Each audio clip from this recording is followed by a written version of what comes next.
Greetings, I am Lies and I use she, her. And I am Scandal and I use they, them. And let's play a game together! Yeah! Alright, welcome aboard everybody. We have just done some serious character analysis on Nadia based on the exposition she has decided to share with us and her perceptions of her experience as the youngest child of at least several sisters. And we're gonna see what else we can maybe learn from this. Yes.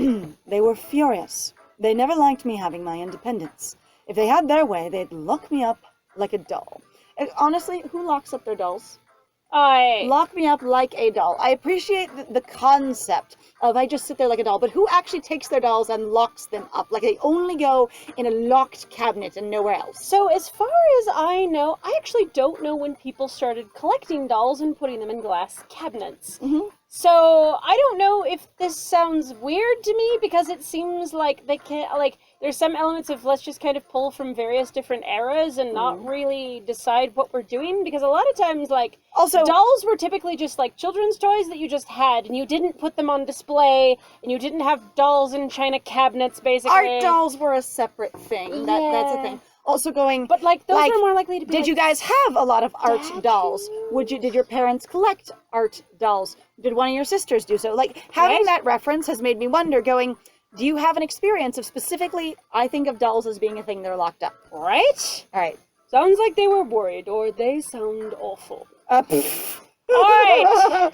Corazon, what's closest to what you might say? I keep getting the impression over and over that someone's going to show up and be like, oh my god, you can't actually play a character. You're just supposed to explore the story as, you know, the character, as an experience where you pretend you're there. Right. Where you just pretend you're there in these choices. You not actually make a whole character. And it doesn't matter if you wouldn't make these choices. You're exploring the choices that they wrote for you. And I'm like, I want to be a character, excuse me. I think in this case, like, okay, so again, I'm having this thing of trying to balance two different characters at this point, and now I'm gonna have a problem here, because I think Corazon would lean more towards they sound awful. Okay. Because controlling, you know, these people who are in your life, it sounds like Astra. Like Astra going, sounds like they're trying to control every piece of your life. How awful. Yeah, but, like, it wouldn't really necessarily be like that, and also Corazon at the same time, because it's not about them. And going, like, there might be some element of, like, it sounds like they were worried because Corazon is having a personal problem with Astra. That doesn't necessarily apply to everyone else. That is their issue. So you don't apply that necessarily to everyone else. But sometimes you project. And sometimes you can project. But sometimes it's also like, you might not even realize that that's what your issue Additionally, is. you can also just be like, I know Astra worries about me all the time. It's annoying. But it also sounds like they were worried, which is still annoying. Yes. But you at least know where it's coming from. And that way you could possibly read, sounds like they were worried. It'd be this very reluctant, like, God, I hate that. This has been... Also judgy. Also judgy. And... I like that one. So, because the thing is, so what I'm talking about in balancing, if you haven't been here before, two different MCs, is that the writers, in our opinion, when we've played both the Julian route, now we've been playing through this, there are different main characters that they kind of wrote. They would have certain goals. They clearly seem to have an idea of who the MC is, despite trying to leave it sort of open-ended, interpretable, that it doesn't actually succeed. Yeah. Because there are clear distinctions at areas of choice where you can't be something different. Yeah, and it's a little bizarre. As well as, like, filling in what kinds of things you notice and care about, which is a character distinction. Right, and also then I was going to say, for that particular MC, I imagine based off of everything else that I've seen them write, they would be going more towards sounds like they were worried, because if your goal in this route, based off of what I'm seeing and the usual stereotype with, oh, here's the difference, she just doesn't understand, we need to bring her back down to earth kind of thing. But you need to understand that she's not actually an isolated island, people do care about her. Would be, sounds like they were worried. But I really think that Corazon would just say it with the most, like, acid in their voice, basically. It sounds like they were worried about you. This sort of lovely acerbic judgment, if you will. How worried. They do get under your skin, don't they? I beg your pardon. Don't be ridiculous. I was a full 9 years old, perfectly capable of spending the day on my own. We're not talking about your whole childhood. We're talking about 9 years old and younger, and that you felt suffocated until you hit 9 years old. And that's when you went, oh my god, I'm so sick of them treating me like a baby. I'm 9. I've had enough! I'm grown. Excuse. And I'm like, because it didn't sound like she was talking about her entire youth. It sounded like she was talking about when she was little and going, I hated it that they treated me like I was little when you were actually little. Especially compared to them, because even if you have 3 older siblings and they were born back to back and you were the 4th sibling and your mother, heaven forbid, had one every 12 months, exactly, you were exactly 1 year apart kind of thing, right? Then you'd still have your oldest sibling basically, 5 years older than you. Right. Which is a huge gap when you get to 9 to 14. Mm-hmm. And I seriously doubt they're that close in age. It kind of also reminds me, and again, this is total projection, but it kind of reminds me when I was a kid and I was deeply frustrated sometimes by the choices my parents made. And I had a brother who was 5 years older than me, and then I had a brother who was 8 years older than me. Mm-hmm. And it's been interesting to kind of think about the various choices that they made trying to basically support my brothers, and I would notice basically of where it looked like to me a level of basically favoritism, or going, well, because you're boys, you're allowed to do these things. And in some ways, I don't think it was just the fact that I was younger than them. It was also those other things. So I'm like, I don't know how much, what Nadia's story is, other than going, you're the baby of the family, so everyone must be super protective of you, and everyone must go, you cute, But again, this also may just be her perception of it. Oh, absolutely. And it can be a tempered perception of going, I wasn't able to do what they could do, but I wanted to, and so I felt like they were deliberately leaving me out. Right. And it didn't mean they necessarily were, such as going, you literally don't have the skill for this. I remember my brother was only 2 years, my brother is only 2 years older than me, but back in my childhood, we aren't really in touch anymore, I was gonna say. And that there was a lot of times when I was young that I wanted to join him in what he was doing, and I just didn't have the skill. Yeah. Even when I was 9 and he was 11 kind of thing, I couldn't keep up with a lot of the shit he was doing. And so it wasn't I'm just united against you with my friends, you're such a baby. It was literally the game doesn't work if you keep playing because we have to support and accommodate you. Right. But anyway, that's also a thing you can explain to people. But not if you're, 11 and don't know how to explain it. You're just fair. Basically I'm basically babying my sister and I don't know what to do. I'm talking about theoretically. You could empower basically kids, though, of going, hey, so let's be more aware about basically what we're doing. Because I've run into some incredibly intelligent kids where I'm like, because they were given the skills and the tools and they were taught that this behavior is fine, to be like, hey, so this is what's going on, they can actually also start to take care of themselves more. Also, empower children more? I've been looking more at Nadia's outfit, and I'm really, based on the way she's drawn, going, she's got a corset under the riding jacket. Yeah, she might. Just the little small waist cincher thing. Right? Uh-huh. Either that or it's very much super supportive, but it's not. No, but just the line. Specifically look at the lines down here by her waist. Oh, yeah. Anyway, spending the day on my own. Worried, you say.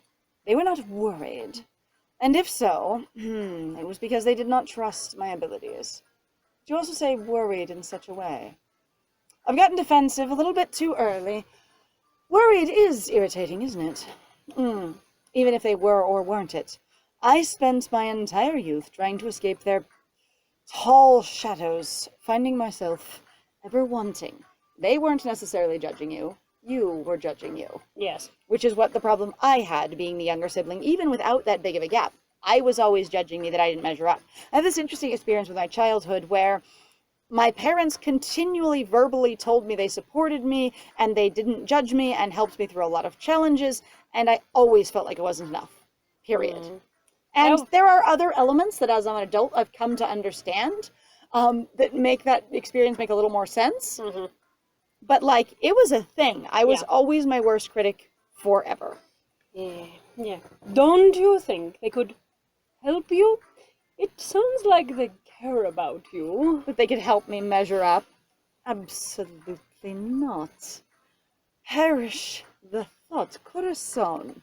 Remove it completely from your mind. Are you afraid, Nadia? Do not even consider that I would wish help from anyone else in this moment. Do you need help with something? I'm sorry, is your horse kicking you off? If anyone was going to help me, it would not be them. Good to know. Ask them for help. Oh, Corazon did not say ask them for help. It was, did you consider that they could help you? That is very different than ask them for help. I think she's just being defensive. She is really defensive. She doesn't like the idea of going, no, I'm totally capable. Going, I don't care if I was never measuring up at all when I was a child. I now am finally enough. Writing on her mirror, I am enough. Ask them for help. Honestly, the thought alone gives me heart palpitations. And not the good kind. How dreadful.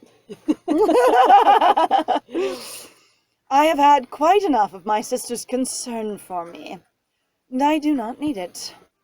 No, I need only you, Corazon. Why would she say I need you? That is hilarious.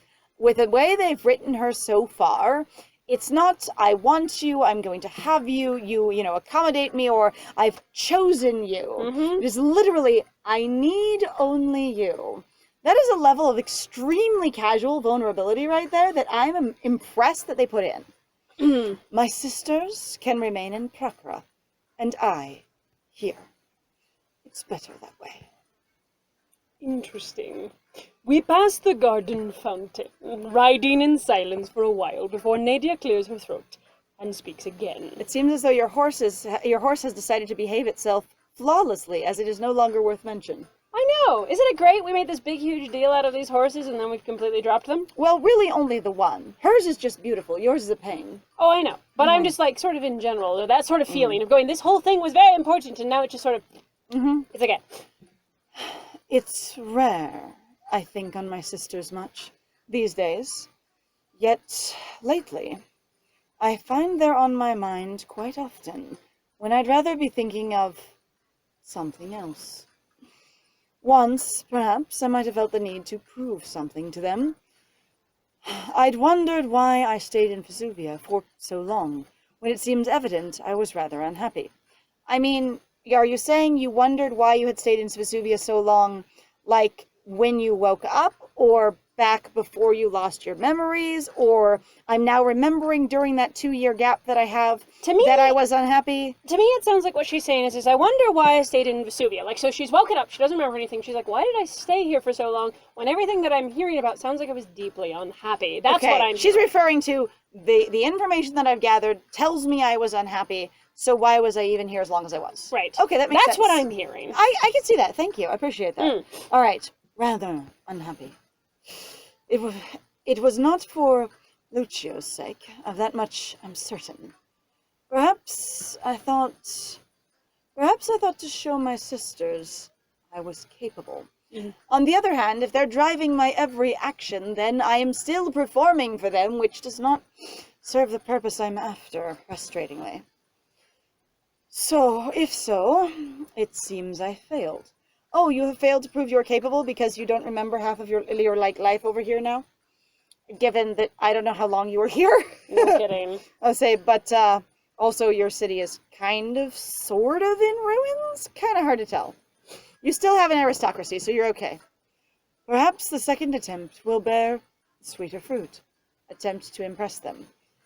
Don't you still feel incredibly suppressed by them and their judgment if you're still trying to impress them, and that's what your life is? Honestly, I think part of this is supposed to be somewhat ironic of her not. She goes, I'm fine, I'm better than that. I don't think about them anymore, but I'm going to impress them better this time. And I am going to continue to talk about them and go, it's fine, I don't think about it at all. I've moved beyond it. I'm so much better.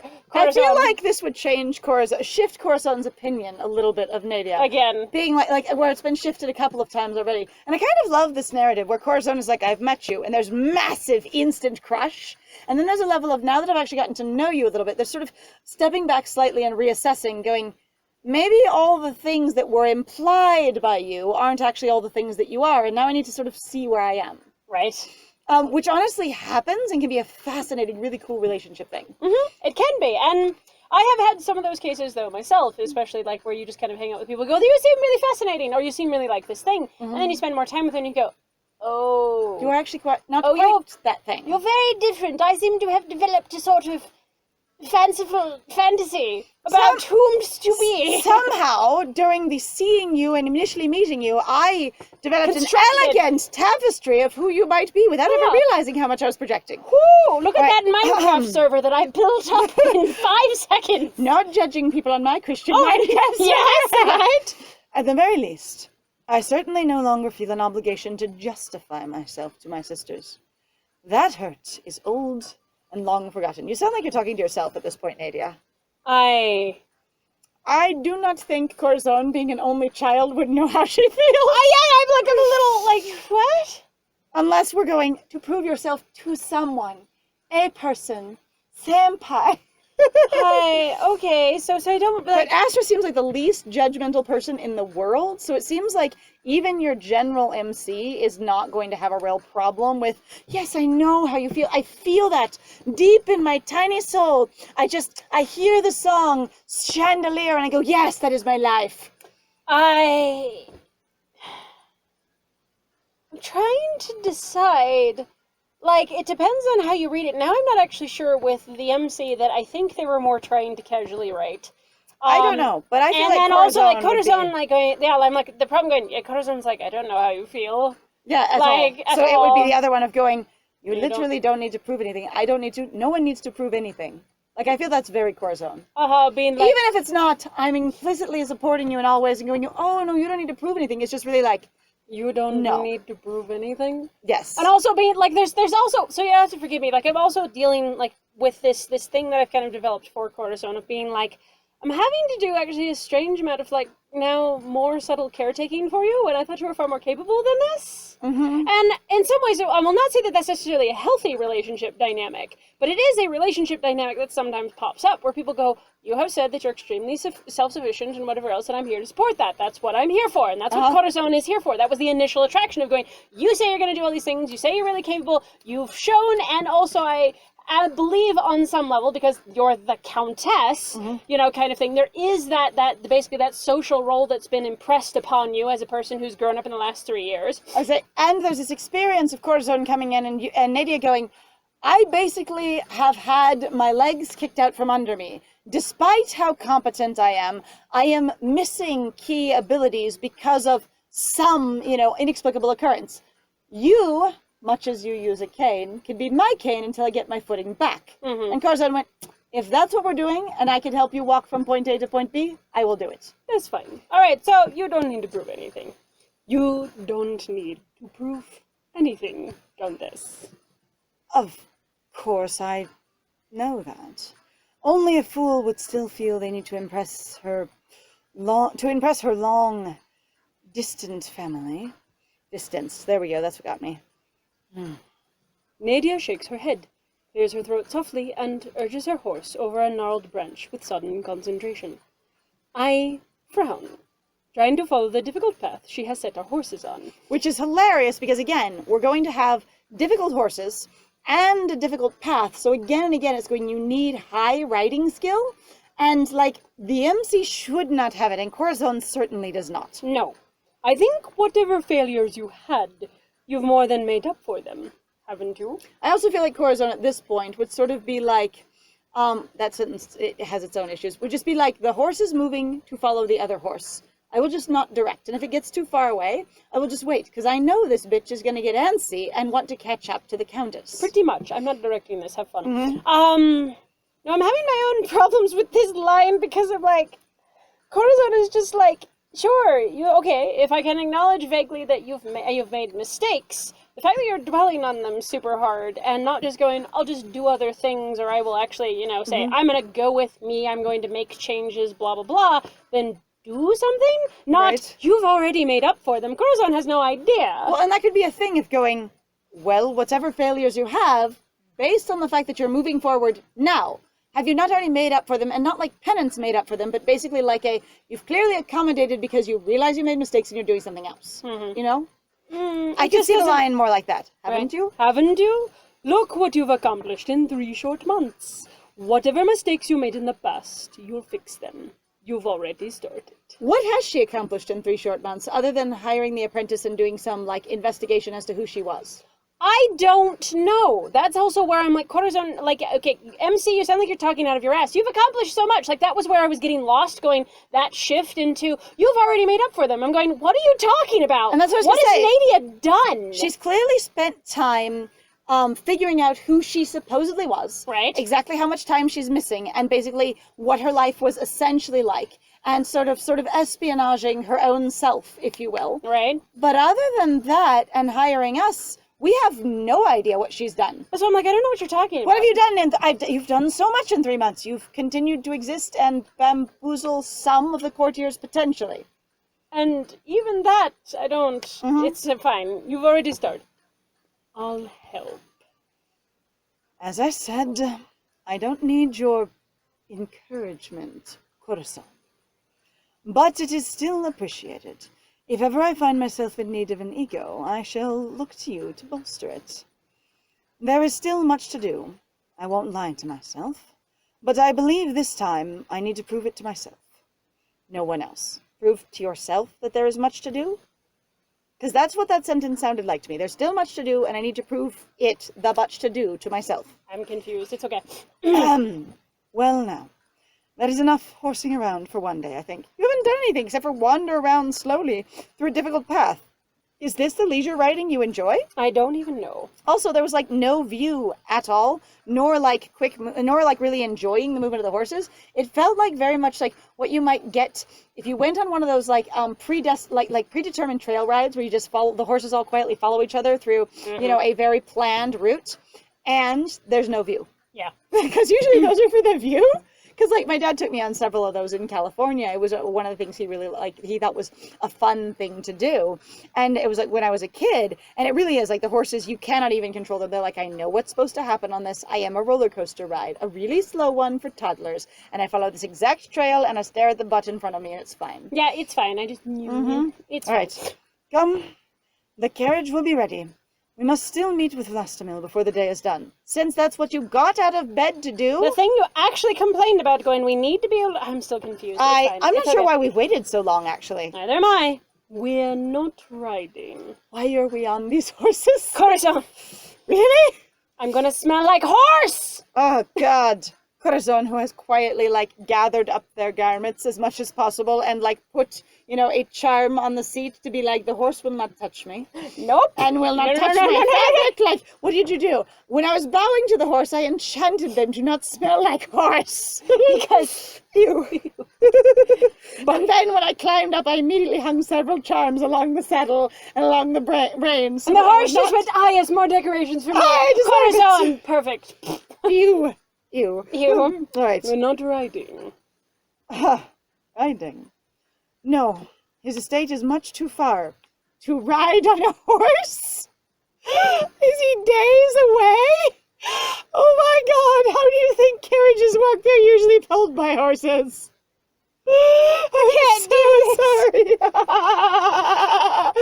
It's too far for the horses to go. So let's go ahead and get the horses to go. Okay, I assume she's talking about being saddle sore or not having the endurance to do it or not being strong enough to do it and going, I can't ride that far rather than the horses can't go that far. But that sounded hilarious. We'll finish reading the rest of the sentence because it sort of explains itself. You'd look like quite the mess when we arrived. If we went by horseback.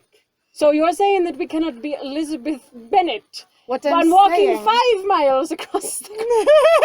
to then fluster the story is intended. Yes. Mr. Darcy will not be getting flustered by us today. Here we go. It's fine. And we went by horseback. All right. We turn back towards the stables, and I mentally prepare myself for whatever Vlastomil's estate holds. Can you just picture real quick Corazon listening to Nadia going, you would be a mess. Corazon going, excuse me, bitch, what? Corazon just starts laughing. Just starts laughing. Nadia, I don't know exactly what that is, but I will laugh with you because I find you very charming. Corazon, oh my God! What have I been doing? Do you think I can't take care of all of this? It takes some work, bro. Excuse me? I know how to do that work. Why do you think I get up so early? And I was very confused. We were like, we're not doing anything. I'm like, bitch, okay. I have this look on so that people will look at me. Next Never question. touch. Next question. If Vlastomil's estate is so freaking far away... What's with the earthworm Hold with on. the fucking wings? How is he always just there in the castle whenever? Does he ride in every day to do whatever the job of his job is? Yes, constantly. Days later, we arrive! Alright, I just love the marble sculptor who had to carve an earthworm with dragon wings. I want to meet that person who sculpted Who that. is just like, when I envision a beautiful fountain, what I picture is the very essence of the earth itself. A worm, but reaching for the sky, like water evaporates in the air. A worm with dragon wings. Yes, the most beautiful, the height of art. I'm like, okay, so it's not demon llama, it's demon worm. The demon worm. Demon worm! The forest is quiet as we travel in the carriage to Vlastomil's estate. Through the forest. We decided to not talk the entire fucking time. I was gonna say, how the hell are we gonna be in a carriage with Nadia for a couple of hours and not one talk or two make out? Yeah, like, where is the premium scene to make out in the damn carriage? I know, I'm actually kind of confused. Like, how is that not a scene? You need to tell me? That would also naturally flow into itself, like, yeah. Like, I got from the horses to then, oh, you must be stressed out. Let me give you a massage in the carriage. Right? No, I'm fine. Or, it's right there. It's right there! I know. As we get closer to the manor, the very air around us seems to grow darker. As the sunbeams shine through there. Beautiful! No, it's darker. Beside me, Nadia looks equal parts concerned and determined. Castles intimidate me. I don't like she's to tell still in anyone. her riding gear! Of course she is, because, you got off the horses and straight into the carriage for reasons. I don't believe that of Nadia for 5 fucking milliseconds. Why would she not change for this meeting unless she's trying to be offensive? I dressed in riding gear to come see you, but didn't ride a horse. So I'm basically trying to say, you don't deserve to actually be dressed for and presented to. Right, Is this a weird power move? I don't know, I don't get it. Of going, I'm dressing wrong for the occasion of seeing you, just to piss you off, or just to make you awkward. Right? Well, not the landscaping I would choose, but I suppose we all have our quirks. So you don't like hedge mazes, or are you talking about the worm fountain? Like, I need to know what you're talking about. There are topiaries. Huh? It looks very clean. It does, it looks On the good. other hand, she seems to like a really messy, foliage-filled, like, jungly garden, sort of, and forest all over her ground, so maybe this is way too tailored for her. Maybe. Which is funny. It would be nice to actually know. Because she could be super tailored herself, but then have, like, I love an organic nature mess out there. Right? How dare you tailor nature? It's I'm a also force. like, that's really, I find that to be strange, because there's lots of other cultures that had totally tailored gardens. They had their own zoos. But there's also a hedge maze on her property. Uh-huh. But again, the most of what we do on her property is go through basically a lot of thick undergrowth and underbrush and a forest. A couple of forests. Again, though, she's been out for an entire year, so maybe they just haven't had the gardeners actually go 2 out years. and take care of it. Right? No, she was asleep for a whole year. Oh, yeah, that one, right. No, right. like that one, literally. Like, she could have taken care of it for 2 years while she was conscious, basically, that she doesn't remember. And then as soon as she's out for a year, they're like, thank God, we're gonna fire everyone who's the gardeners. I'll go home, don't be here. Because I don't care. Yeah, exactly. That would be very interesting. I would love to hear about that part. There are topiaries littering the grounds, and a great writhing statue that looms over us as we pass the gate. I hope it's not actually All moving. shaped like slithering worms in varying states of distress. Honestly. How the hell do you know what a worm in distress looks like? That's what I was going to say. What does a worm in distress look like? Or do you commonly use worms in your magic potions? And Astra regularly tortures worms with you? Or you just know about what a worm at peace and a worm in distress looks like? A worm at rest. You just have This beautiful art picture. A worm at rest. A worm in repose. A worm on a swing. Oh my God. I see my friend now drawing, like, basically a piece of classical art with a worm replacing a figure. No. Klimp's worm. Oh my God. Yes! The worm. Oh, just you have, like, the creation of man. It's just like, or the creation of Adam, but it's the creation of worm. Venus rising, or the so Worm rising out of the sea. Yep, worm rising for the sea. You have the worm de Milo. Oh no! Picasso worm. That'd be amazing. Oh my God! I'm just like, it's one of those Hieronymus Bosch paintings, but everything's worms. I was so good! One grey mass watches us approach. At first I think it's a statue as well, until I see its body undulating. The Sistine worm. This is team worm, it's okay. As suddenly it shoots towards us, a behemoth or behemoth as some say, wailing reedily in the air as it comes closer. What? Who? I am confusion. Ah, what was that? Is it gone? Aye. Is it She's gone? on the other side, maybe. Maybe. But that right, seems strange that she wouldn't be... Like, I don't know how big this carriage is, but I imagine it's that thing where you both can sit on one side looking out the windows, and then same thing on the other side? Also, depending on the type of the carriage, you should just be able to see out of it. And if you can see so clearly to see the entire grounds from your window... That she was literally just talking about? Did she look suddenly another direction? Or she didn't look at all, she just knows what it looks like? I don't know. What was that? Nadia swings wide the door of the carriage, stepping out and looking around. As I exit as well, I see the problem. The creature has cracked one of the wheels of our carriage with its impact. Are we going to talk about what this random thing is? And is now burrowing away into the ground. What? I'm just like, are giant pet worms a normal thing in this reality? Because we're not like strange creature that I've never seen before. We're just like gray behemoth hoodling, hoodaloo, as it runs towards us. Right? You're like what? That was you, yes? No, that this was me. You. Oh God, no! I remember because it was he was the judge and he was Goblin Frollo. He was Goblin Frollo. God, I don't remember exactly what his voice was. It's been some time. Just make that. It has been a little while. No, I know it was like breathy and sort of whiny. Of quickly, hurry! You must hurry! Don't let her get away! Oh my God! But we're not gonna start. No, we're gonna start. No, because I need to say, someone grab that worm. Ah, well, fine. So we're out of time, though. Everybody, thank you very much for joining us. God, and the worm too. Yes. So if you like what we do, though, please feel free to like, comment, subscribe, and also share our videos if you are having a good time with us. Please also feel free to go check out our Ko-Fi and our Patreon. We have some links in the description down below. And I have been Scandal, actually. And someone grab that worm. And I have been Lies. And it was great playing with you. Bye.